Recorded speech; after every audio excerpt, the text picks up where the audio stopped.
Hi Leute, wir reduzieren heute die Motorleistung einer Suzuki SV650 und zwar in der Euro 4 Variante und vom Gesetzgeber her ist da die Drossel über den Gasgriff leider nicht mehr möglich. Wir müssen eine elektronische Box montieren und dazu lösen wir als allererstes die Sitzbank.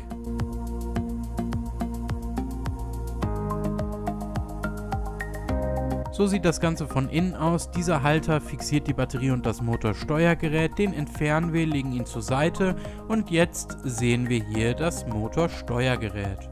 Das wird jetzt erweitert über unseren 3P Connector. Wir entfernen also am Motorsteuergerät den großen Stecker.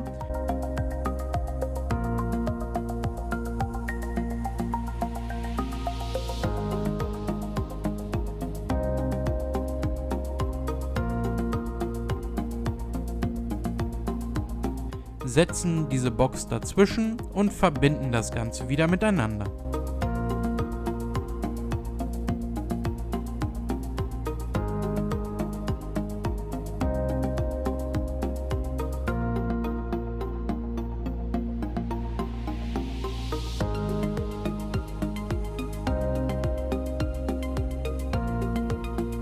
Weil wir mit unserer Elektronikbox in die Kraftstoffaufbereitung eingreifen, müssen wir jetzt im Luftfilterelement Reduzierscheiben einsetzen.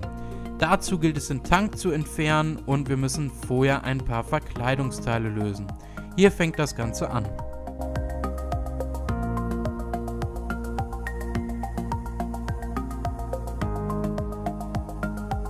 Diese Schraube hier lösen wir noch und dann können wir dieses Verkleidungsteil auch schon abnehmen. Das gleiche machen wir jetzt auf der anderen Seite auch.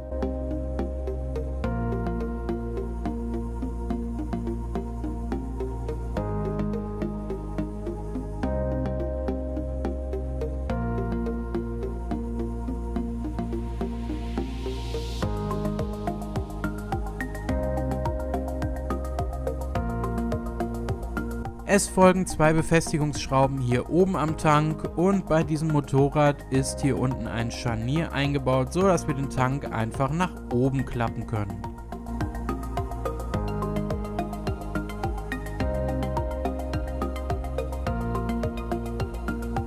Das Verkleidungsteil also zur Seite legen und jetzt können wir den Tank, wie gesagt, am Scharnier nach oben klappen. Darunter befindet sich die Airbox. Der Deckel ist mit einigen Schrauben fixiert, die lösen wir und dann können wir ihn anheben und die Reduzierung einsetzen. So sieht das Ganze hinterher aus. Die Mitte wird komplett verschlossen, an den Seiten jeweils ein kleiner Eintritt freigelassen und wie das Ganze eingesetzt wird, jetzt einmal kurz demonstriert.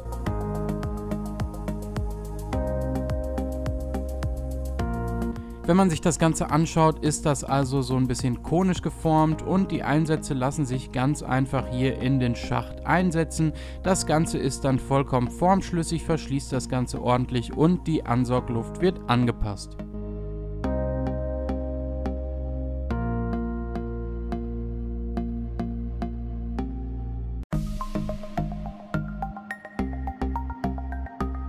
Das war's auch schon, die beiden Bauteile sind jetzt sozusagen aufeinander abgepasst und die Reduzierung damit vorgenommen.